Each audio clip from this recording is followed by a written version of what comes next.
Graça e paz, boa noite, meus irmãos, minhas irmãs. Sejam todos muito bem-vindos a mais uma escola bíblica nessa noite de terça-feira, dia 27 de abril. Tenho certeza que você aí do seu lar, da sua casa, da onde você estiver, está aí ansioso por aprender um pouco mais da palavra do Senhor. E nós, nessa oportunidade, falaremos um pouco mais sobre a divindade de Cristo.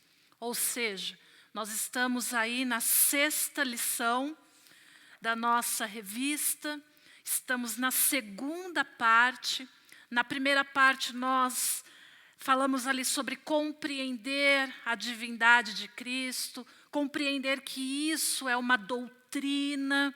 Nós falamos também sobre conhecer os textos, você ter intimidade com os textos bíblicos.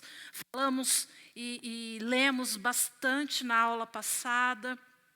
Fizemos aí algumas considerações, onde Jesus é aquele que perdoa pecados. Falamos sobre Jesus que promete enviar o Espírito Santo. Falamos também da singularidade de Jesus chamar a Deus de seu Pai. Lemos o texto bíblico básico de Filipenses, Colossenses. Será muito bom se você ler mais uma vez esses textos para ficar familiar, ter uma certa familiaridade com os textos.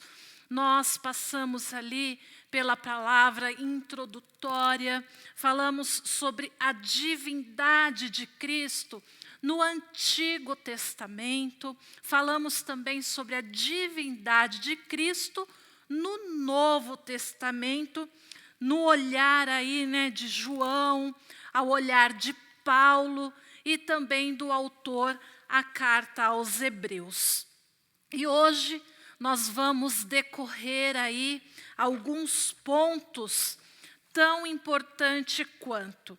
Eu comentava que eu gosto muito dessa escola bíblica, onde temos a primeira parte e a segunda parte. E a segunda parte nós criamos, ou particularmente eu, crio uma expectativa ainda maior.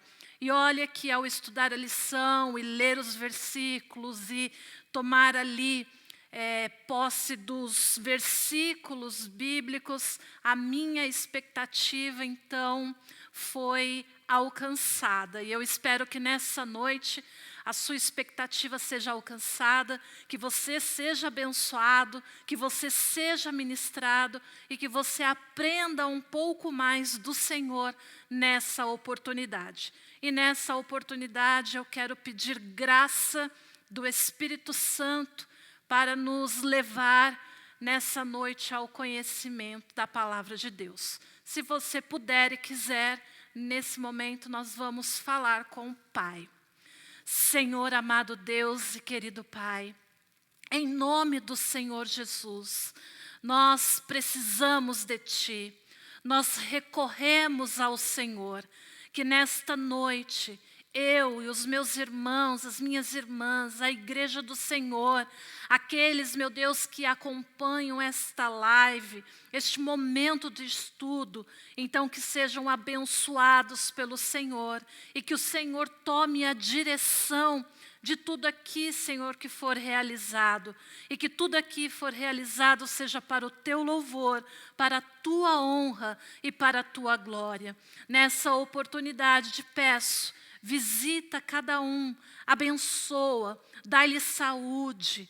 Meu Deus, toca na família, faz o milagre acontecer e cuida de cada um, porque o Senhor é maravilhoso, o Senhor é bom, o Senhor é Deus.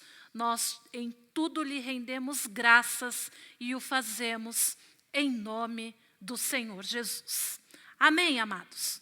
Hoje nós vamos dar sequência lá no ponto de número 3 da sua revista, onde se fala sobre as provas da divindade de Cristo.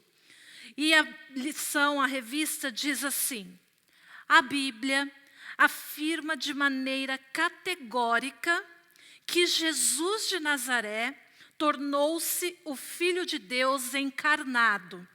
Portanto, a doutrina da divindade de Cristo constituiu-se em um dos pilares da fé cristã, uma vez que dá sentido às Escrituras, assim como dá sentido ao que o Senhor Jesus ensinou e às obras que Ele realizou.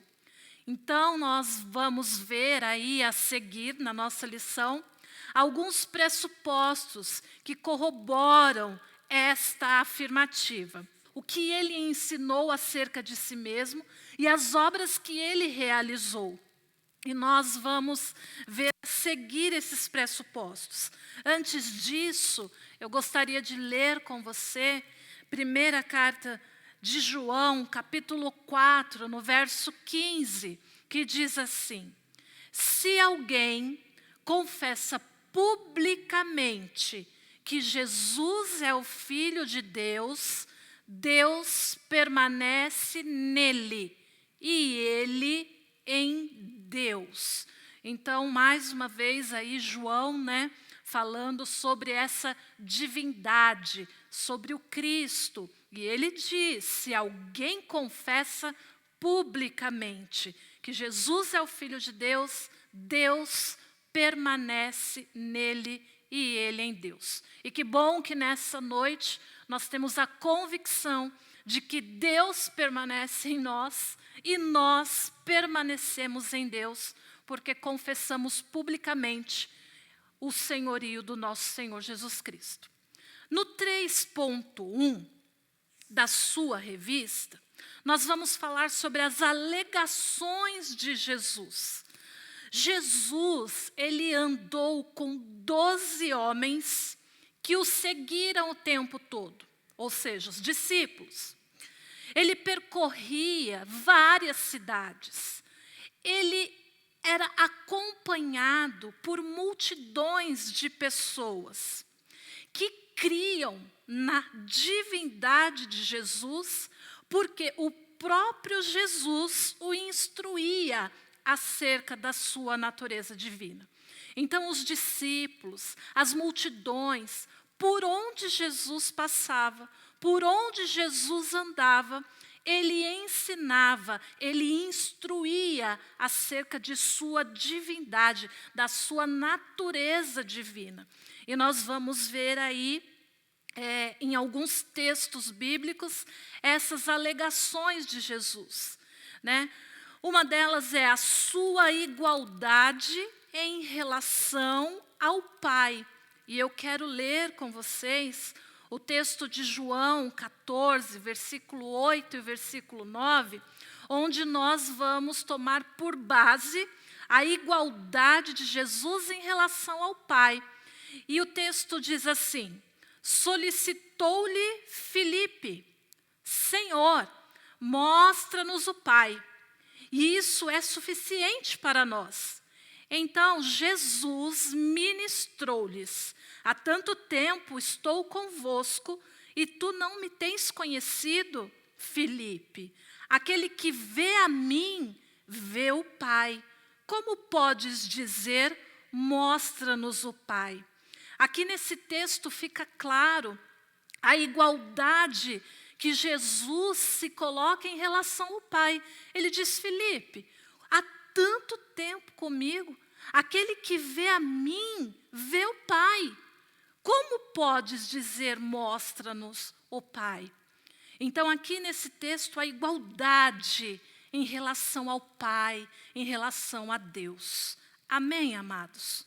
Nós temos aí também a sua condição de principal agente do universo. Eu quero ler com a amada igreja, Mateus capítulo 11, o versículo 27, a parte A do versículo, que diz assim: todas as coisas me foram entregues por meu Pai. Ora, irmãos, Sua condição de principal agente do universo. E nesse texto ele declara todas as coisas, todas. E eu acho interessante a definição que o nosso pastor aqui já várias vezes em aula nos traz sobre o aspecto de todos, todas. É aquilo que é todas, não fica nada de fora. Então, tudo, né, do universo, Senhor Jesus, Ele é o agente disso. Eu quero ler também com os irmãos um outro texto de Colossenses, do capítulo 1, do verso 15 ao versículo 20. É um pouco longo, mas eu preciso que você entenda e compreenda essa questão da condição de Jesus ser o agente, o principal agente do universo. E eu acho que esse texto de Colossenses, ele deixa um tanto quanto muito claro. Então preste atenção aí o que o texto diz. Ele é a imagem do Deus invisível, o primogênito sobre toda a criação. Porquanto nele foram criadas todas as coisas, no céu e na terra, as visíveis e as invisíveis, sejam tronos ou dominações, sejam governos ou poderes. Tudo foi criado por ele e para ele. Ele existe antes de tudo o que há, e nele todas as coisas subsistem. Ele é a cabeça do corpo, que é a igreja. E eu fiz questão de vir aí até o versículo 18, porque aqui deixa muito claro de quem estamos falando. Quem é a cabeça do corpo, né? Senão o nosso Senhor Jesus. E aqui o texto decorre e diz assim: Ele é o princípio e o primogênito dentre os mortos, a fim de que em absolutamente tudo tenha a supremacia. Porquanto foi do agrado de Deus que nele habitasse toda a plenitude e por intermédio dele reconciliasse consigo todas as coisas, tanto as que estão na terra quanto as que estão nos céus, estabelecendo a paz pelo seu sangue vertido na cruz. Nós estamos aqui nesse texto, amados, uma vez mais eu repito, Colossenses 1, do 15 ao 20, falando do nosso Senhor Jesus Cristo. E por que a sua condição de principal agente do universo? Porque tudo, absolutamente tudo, porquanto nele foram criados todas as coisas, nos céus e na terra. Portanto, ele tem a condição, sim, de principal agente de tudo isso, né, que foi criado, os céus, a terra e tudo que nele há. Amém? Vamos seguir a sua comunhão com o Pai. Mateus 11, mais uma vez o texto de Mateus 11, versículo 27, no entanto, a parte B do versículo, falando da comunhão com o Pai, onde o texto diz: ninguém conhece o Filho, senão o Pai, e ninguém conhece o Pai, a não ser o Filho. Esta comunhão de Jesus com o próprio, né, de Jesus e Deus, sua comunhão com o Pai, com Deus. Então aí o texto de Mateus 11, versículo 27, na parte B do versículo. Nós também temos aí, isso tudo nós estamos falando ainda de alegações do próprio Jesus, né? Nós estamos aí na condição de principal revelador, né? Onde Mateus 11, 27, parte D, diz: e aquele a quem o Filho o deseja revelar. Deixa eu ler esse texto, irmãos, para vocês, na íntegra. Porque lendo ele assim separadinho, de repente pode ter causado alguma confusão, alguma mistura aí na sua cabeça. Mas vamos ler ele todo para que você entenda e compreenda, né, a comunhão de Jesus com o Pai, a sua condição de principal revelador do Pai. Mateus 27, 11. Deixa eu só achar o texto aqui. Capítulo 11, versículo 27. Diz assim, ó. Todas as coisas me foram entregues por meu Pai. Ninguém conhece o Filho, senão o Pai. E ninguém conhece o Pai, a não ser o Filho. E é aquele a quem o Filho o desejar revelar. Então, nesse texto, nós encontramos inúmeras riquezas, onde mostra a condição, a comunhão com o Pai e a sua condição de principal revelador. As alegações de Jesus. Nós vamos também falar no ponto 3.2 sobre os atributos divinos na pessoa de Cristo. E olha que maravilha.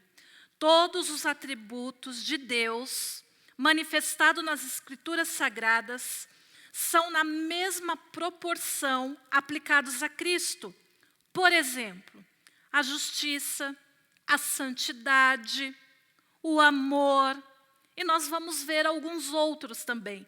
Eu queria falar um pouco sobre a justiça. E eu quero ler um texto com vocês que está em primeira carta de João, capítulo 2, versículo 1, que diz assim: Caros filhinhos, estas palavras vos escrevo para que não pequeis. Se, entretanto, alguém pecar, temos o advogado junto ao Pai, Jesus Cristo, o justo. Então, nós temos aqui um atributo de justiça, né, aplicado nesse texto a Jesus. Jesus Cristo, o justo.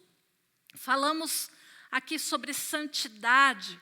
Eu quero ler um texto em Hebreus 7, 26, ele diz assim: irmãos, não estranhem que eu não estou aqui manuseando a Bíblia em todos os textos.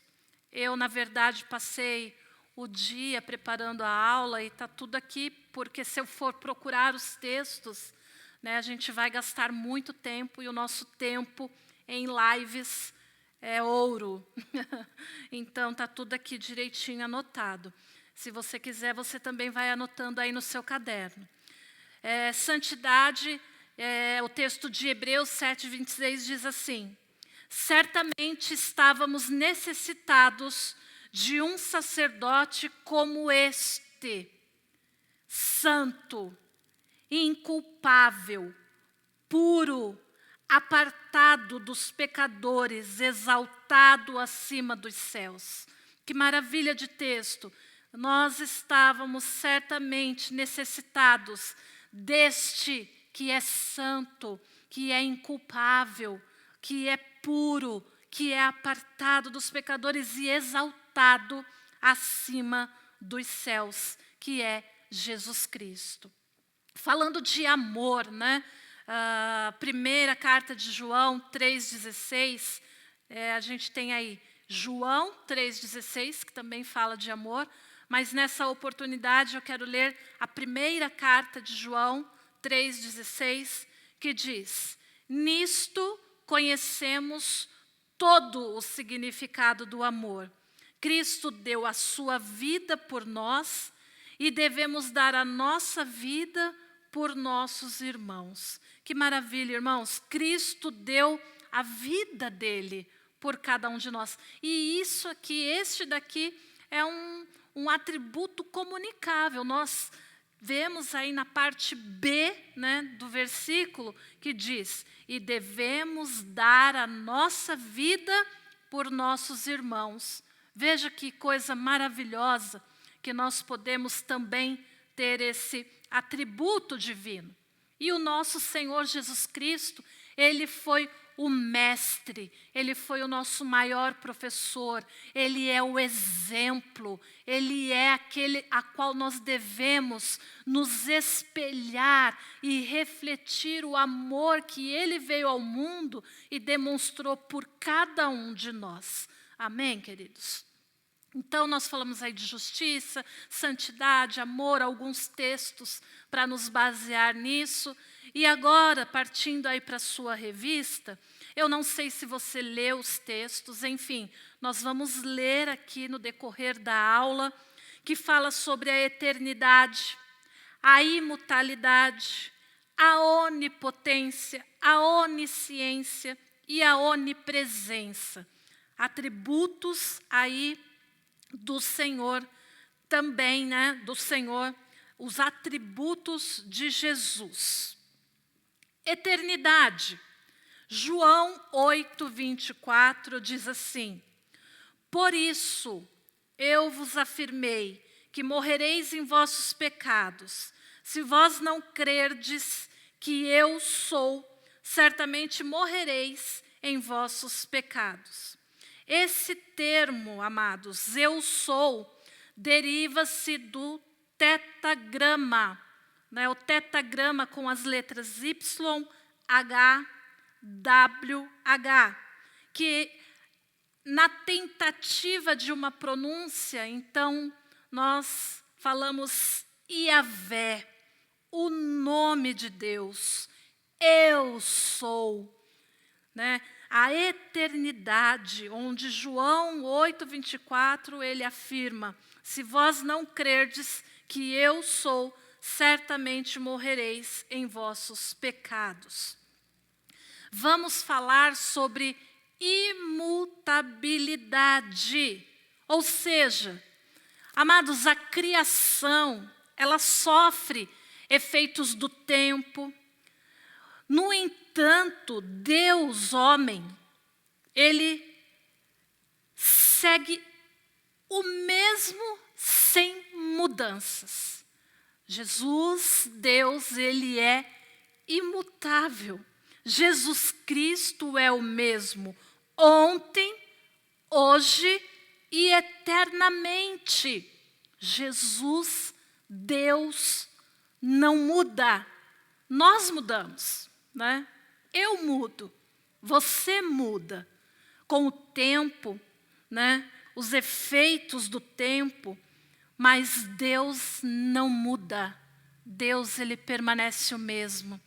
E a Bíblia diz em Hebreus 13:8, Jesus Cristo é o mesmo, ontem, hoje e eternamente. Imutabilidade. Os atributos divinos na pessoa de Cristo.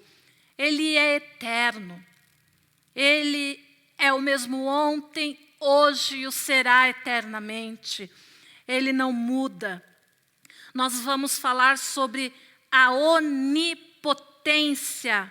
Nós temos aí o texto de Apocalipse 1:8, que diz assim: eu sou o Alfa e o Ômega, declara o Senhor Deus, aquele que é, que era e que há de vir, o Todo-Poderoso. Jesus aparece e revela a João. Que texto maravilhoso, irmãos.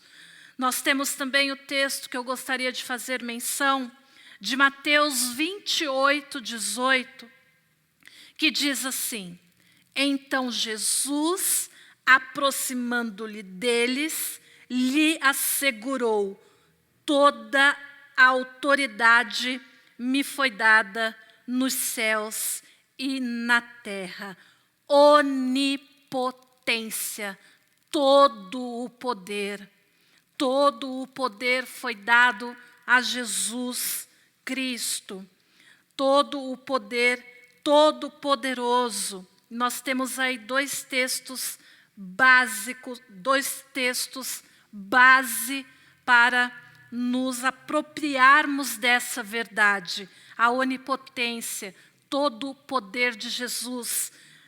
Eu sou o alfa e o ômega, declara o Senhor Deus, aquele que é e que era e que há de vir, o Todo-Poderoso. Ele tem o todo o poder.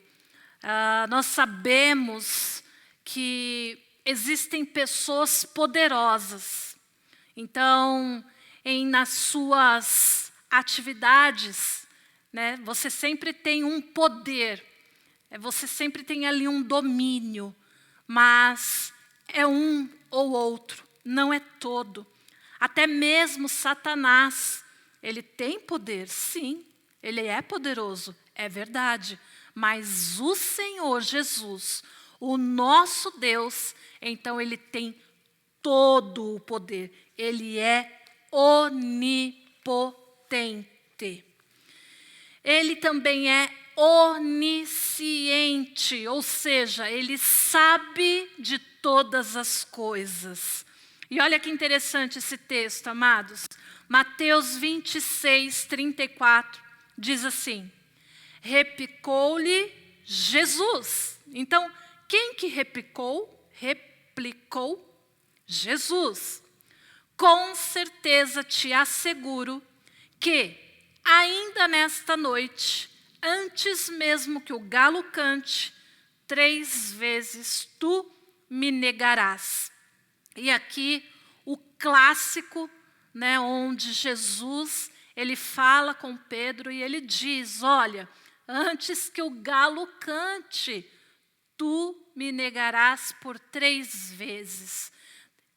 Isso não havia acontecido. E Jesus, ele já sabia do que iria acontecer, porque ele tem a onisciência, ele sabe de todas as coisas. Ele sabe o que passa no meu coração, ele sabe o que passa na minha mente, ele sabe o dia de ontem, de hoje e toda a eternidade. Ele é onisciente, amados. E nós temos aí esse texto que é clássico, Pedro, quando nega, quando Jesus diz a ele: olha, você vai me negar. E aí você fala: poxa, Jesus sabia disso, né? E eu acho lindo, irmãos, é uma passagem que particularmente eu sou muito ministrada com ela, porque quando Jesus, então, ele é crucificado, ele ressuscita, e tem ali a notícia, as mulheres, né, falam: olha, avisa lá, né, avisa o meu povo. E aí ele cita um nome, e ele cita o nome de Pedro, avisa Pedro. Eu acho isso maravilhoso, uma vez mais, demonstrando a graça, a misericórdia, a bondade de um Deus que nos ama, que nos amou e que nos amará para todo sempre. A onisciência, Deus sabe, né? Aí a gente fala, o pior é que Deus sabe, né? O pastor muitas vezes aqui fala: olha, o perigo é que Deus sabe. Olha, eu não participei da live hoje, mas Deus sabe. Eu não fui para o culto, faz 1 ano que eu não vou para a igreja, mas Deus sabe. Então, queridos, Deus sabe. E por Ele saber, seja muito sincero com Deus, seja muito sincero com Jesus, principalmente nas suas orações. Amém? A onipresença, estar em todos os lugares ao mesmo tempo. Ele não está limitado ao tempo ou ao espaço. Mateus 28, 20 diz: ensinando-os a obedecer a tudo quanto vos tenho ordenado, e assim eu estarei permanentemente convosco até o fim dos tempos. Oh, glória a Deus, aleluia! né? Nós não estamos sozinhos, e Deus está comigo, e Deus está aí com você, e certamente Deus tem guardado os seus, tem guardado sua família, sua casa, seu trabalho, porque Ele tem essa onipresença, Ele está aqui comigo nessa noite, aqui na igreja, Ele está aí na sua casa, porque Ele pode, Ele não está limitado ao espaço, e Ele fez uma promessa, e quem fez a promessa é fiel para cumprir, e Ele diz, eu estarei permanentemente. Olha que maravilha. Não é só um tempinho, não é só pela manhã, ou só à tarde. Olha, eu só tenho disponibilidade para você às 19 horas, porque minha agenda hoje está lotada. Deus, Ele não está limitado a espaço, a tempo, a uma agenda. Ele está disponível para todos quanto têm na presença dEle um coração quebrantado e contrito. Então, se apodere dessa maravilha, desse atributo divino do nosso Senhor Jesus Cristo. E que Deus te fortaleça, irmãos. Porque a nossa escola bíblica, ela é prática do nosso dia a dia. Eu gosto muito disso. Embora nós estamos aqui com muita seriedade e muito cuidado, ministrando a vocês a doutrina, né? A fé cristã, mas isso precisa ser aplicado na nossa vida, na nossa existência, e saber que Deus é onisciente, que Jesus é onisciente, que Ele sabe de todas as coisas, que Ele está comigo em qualquer lugar. Olha, isso é maravilhoso demais, isso me fortalece, me faz prosseguir, não me faz olhar para trás, mas antes seguir o nosso alvo, que é caminhar com esse Deus lindo chamado Jesus Cristo. Glória a Deus por isso. Então, nós vamos aí agora para o ponto 3.3, que fala sobre os nomes divinos, né, de Jesus. E nós vamos falar sobre Filho de Deus. Este nome, Filho de Deus, ele é aplicado a Cristo por aproximadamente 40 vezes nas Escrituras. Vamos ler o texto de Marcos 16. Desculpa, irmãos. Marcos 14, 61 e 62, que diz assim: Ele, contudo, permaneceu em silêncio e nada replicou.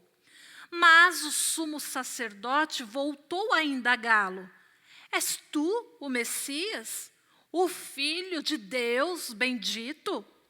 Jesus asseverou: Eu sou. E vereis o Filho do Homem assentado à direita do Poderoso e chegando com as nuvens do céu. Filho de Deus. Então, o sumo sacerdote, ele volta a indagar a Jesus e ele pergunta: És tu o Messias, o Filho de Deus, o bendito? E Jesus, ele declara: Eu sou. E vereis o Filho do Homem assentado à direita do Poderoso e chegando com as nuvens no céu. Eu achei interessante essa informação, Filho de Deus, um nome aplicado a Cristo aproximadamente 40 vezes. É muitas vezes, né? É muito versículo, muito texto, muito embasamento para o que nós estamos falando, que Jesus, ele é Deus. O alfa e o ômega, a primeira e a última letra do alfabeto grego. Eu quero ler com os irmãos o texto de Apocalipse, capítulo 1, o verso 17 e o verso 18, que fala sobre isso, que diz assim: Assim que o admirei, caí a seus pés como se estivesse morto. Então ele colocou a sua mão direita sobre mim e disse: Não tenhas medo, eu sou o primeiro e eu sou o último. Eu sou o que vive, estive morto, mas eis que estou vivo por toda a eternidade. Amém, amados? Eu vou prosseguir aqui com as leituras, nós estamos avançando no horário, e vamos falar também sobre o nome divino, que é Senhor. Eu quero ler com os irmãos o texto de Atos 4:33. Esse título, Senhor, ele é aplicado exclusivamente a Deus. É o que corresponde a Jeová. Portanto, quando os escritores assim utilizou este nome relacionado a Jesus, eles sabiam exatamente o que eles queriam dizer. Ora, irmãos, a Bíblia não tem nada que seja um acidente. Puxa, escrevi essa palavra aqui, mas não era bem essa palavra que eu queria dizer.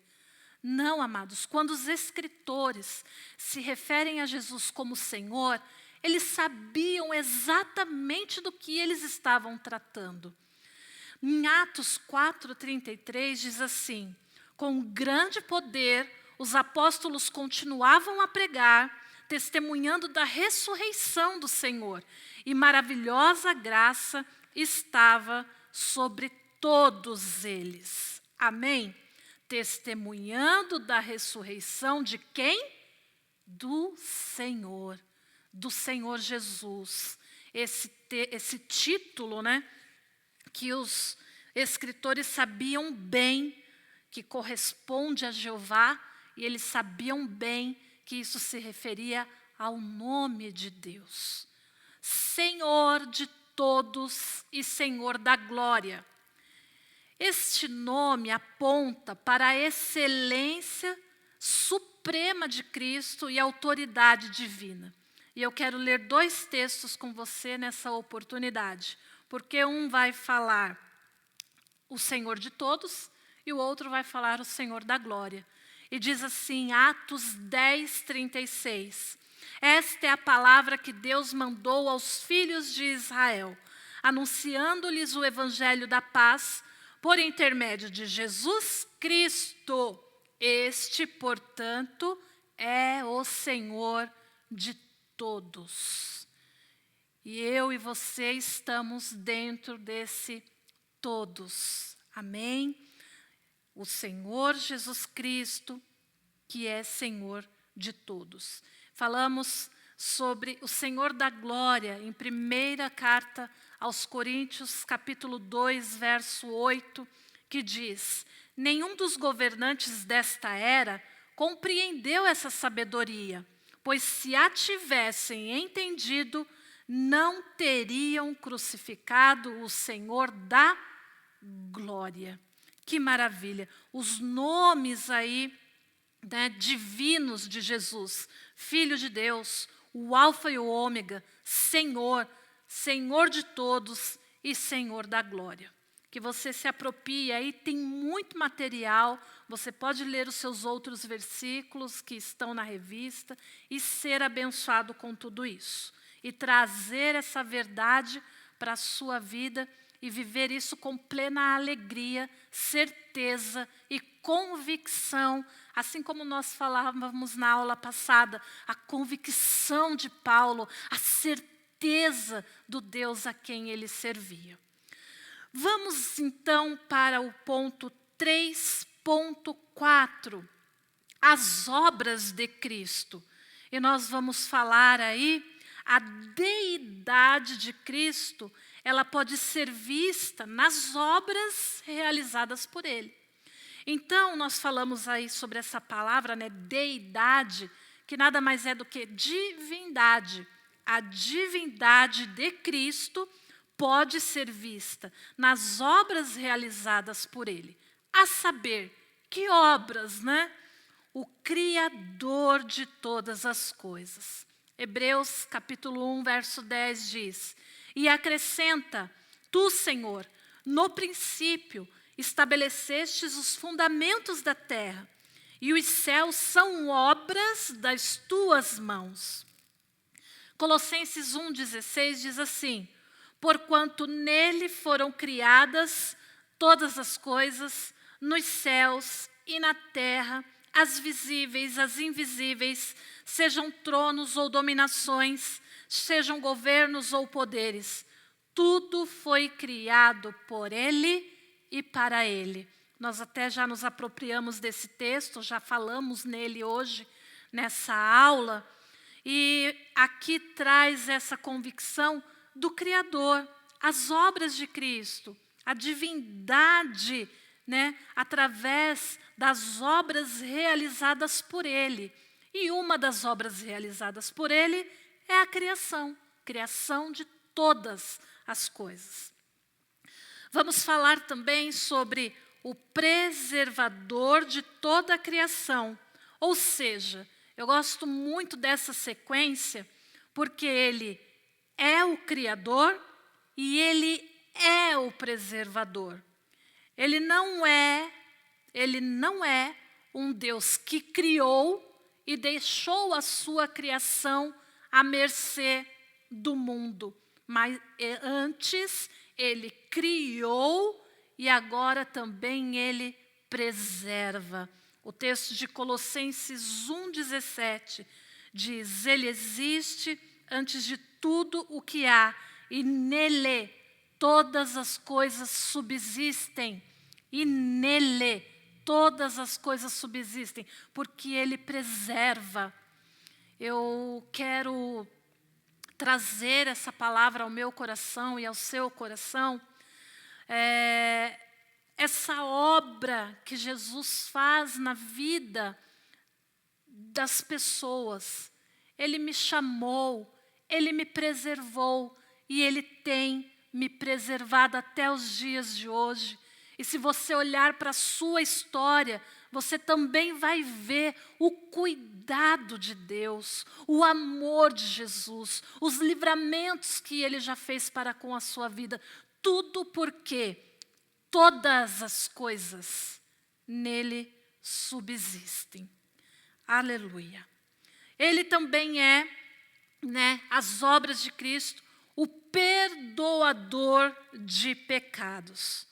Ora, irmãos, o pecado, ele é direcionado primeiramente contra Deus.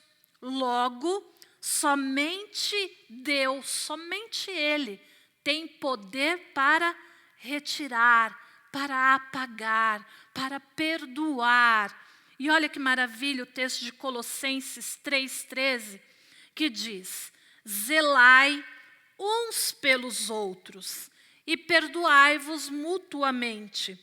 Caso alguém tenha algum protesto contra o outro, assim como o Senhor vos perdoou, assim também procedei. Então, veja que o Senhor tem nos perdoado, o Senhor nos lavou, o Senhor nos remiu, o Senhor nos perdoou e tem nos perdoado, porque nós somos pecadores e carecemos, precisamos da graça de Jesus Cristo. Então, Ele é perdoador de pecados, e isso é uma obra realizada na pessoa de Jesus. Nós falamos a aula passada, em diversas passagens Ele diz: os teus pecados lhes são perdoados, e isso é um atributo de Deus. Amém, amados, queridos? Que saudade de ouvir aquele amém. Mas estamos próximos, em nome de Jesus, de retornarmos aí às nossas atividades presenciais. Aquele que ressuscita mortos, João 5:21.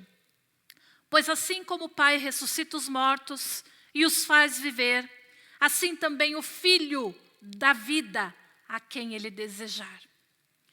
Amados, em Betânia, por exemplo, na casa de Marta e Maria, Ele demonstrou o seu poder sobre a morte, declarando: eu sou a ressurreição e a vida. Ele ressuscita mortos, amém? Então nós temos aqui as obras de Jesus, as obras que o Senhor o realizou. E nós estamos aqui falando do clássico, né, de Lázaro, quando morre, e então Jesus, ele ressuscita Lázaro, e ele declara: eu sou a ressurreição e a vida. Ele tem poder para ressuscitar mortos. Nós vamos falar aqui, estamos encaminhando para o término da nossa aula, que diz: o juiz do mundo, João capítulo 5, versículo 22 e 23, que diz assim: assim, o Pai a ninguém julga, mas confiou todo o julgamento ao Filho, a fim de que todos honrem o Filho exatamente como honram o Pai. Aquele que não honra o Filho, não honra o Pai que o enviou. Ou seja, o Pai a ninguém julga, mas confiou todo o julgamento ao Filho, o juiz do mundo. E nós temos aqui, amados, nesse período muito breve, pedir de fato a compreensão, a revelação do Espírito Santo, porque são muitas informações e muitas informações importantíssimas para sustentar a nossa fé. Nós, de repente, ouvimos isso e falamos: nossa, pastora, mas eu já sabia de tudo isso. Mas é muito bom reafirmarmos isso, estudarmos isso e ensinar isso a outras pessoas, a divindade de Cristo. E eu quero nessa oportunidade concluir com um texto que eu gosto muito. A nossa conclusão da revista, ela traz até um outro texto, mas eu gostaria de concluir com um texto que eu vou dizer logo mais. A conclusão na revista diz assim: C.S. Lewis, um dos maiores apologistas da fé cristã de todos os tempos, disse... Isso aqui não é Bíblia, tá, irmãos? Não confunda, isso é um autor, um dos maiores apologistas da fé cristã de todos os tempos, disse: faça a sua escolha. Se Jesus não é Deus, não passa de um louco ou coisa pior. Forte isso, né? Mas é uma verdade forte. É uma verdade que eu também acredito nela. Se Jesus não é Deus, não passa de um louco ou coisa pior. Você pode querer calá-lo por ser um louco, cuspir nele e matá-lo como se fosse um demônio. Ou pode prostrar-se aos seus pés e chamá-lo Senhor e Deus. Mas que ninguém venha dizer que ele não passava de um grande mestre humano. Ora, ninguém pode dizer, irmãos, que Jesus passava apenas por um grande mestre humano. Ele não nos deixou, nem quis nos deixar essa opção. Todo coração realmente regenerado, preste bem atenção nisso, todo coração realmente regenerado dirá convictamente que Jesus é Deus, que Ele é Senhor e que por seu amor e poder soberano, o homem não regenerado pode ser salvo e ter o seu nome registrado no livro da vida. E aqui a conclusão segue com o texto de Apocalipse, capítulo 13, verso 8. Você pode ler aí na sua casa, mas eu gostaria de findar essa aula com um versículo que eu amo e que eu carrego para a minha vida, que é Filipenses, capítulo 2, versículo 9 ao 11, que diz assim: por isso, Deus também o exaltou sobremaneira à mais elevada posição e lhe deu o nome que está acima de qualquer outro nome, para que ao nome de Jesus, então vamos lá, vamos repetir, para que ao nome de Jesus, 1, 2, 3, para que ao nome de Jesus se dobre todo o joelho dos que estão nos céus, na terra e até mesmo debaixo da terra. E toda língua confesse que Jesus Cristo é o Senhor, para a glória de Deus Pai. Que toda língua confesse que Jesus é Deus. Amém, amados? E que isso seja para a glória do nosso Deus Pai. Que Deus vos abençoe. Que o Espírito Santo ministre ao seu coração e que você tenha essa convicção linda, que muda, que transforma a vida das pessoas, que um dia transformou a minha vida e que assim também creio que tem transformado a sua. E se você de repente está chegando hoje nessa live sem entender quase nada, então eu peço que, por favor, você continue nos acompanhando, se inscreva no canal, acione aí as notificações, você vai perceber, você vai entender e você vai se apoderar dessa verdade, de que Jesus é Deus e Ele é maravilhoso, todo-poderoso, né? O nosso maravilhoso conselheiro, o príncipe da paz, o Pai da eternidade. Amém, amados? Eu quero fazer uma breve oração, agradecendo a oportunidade nesta noite e que Deus vos abençoe. Senhor amado Deus e Pai, nós te rendemos graças, obrigado por tua palavra, obrigado por teu ensino, e te peço, meu Deus, perdoe os nossos erros, perdoe os meus erros, mas que esta pessoa, Senhor, seja edificada, tratada, cuidada e zelada por Ti. Nós em tudo Te rendemos graças e o fazemos em nome de Jesus. Amados e queridos, uma boa noite, uma boa janta, um bom soninho, seja lá o que for que você vai fazer daqui para frente, que você convide Jesus, que você convide esse Deus a estar com você. Deus vos abençoe, um grande beijo no coração, fique na paz do nosso Senhor Jesus.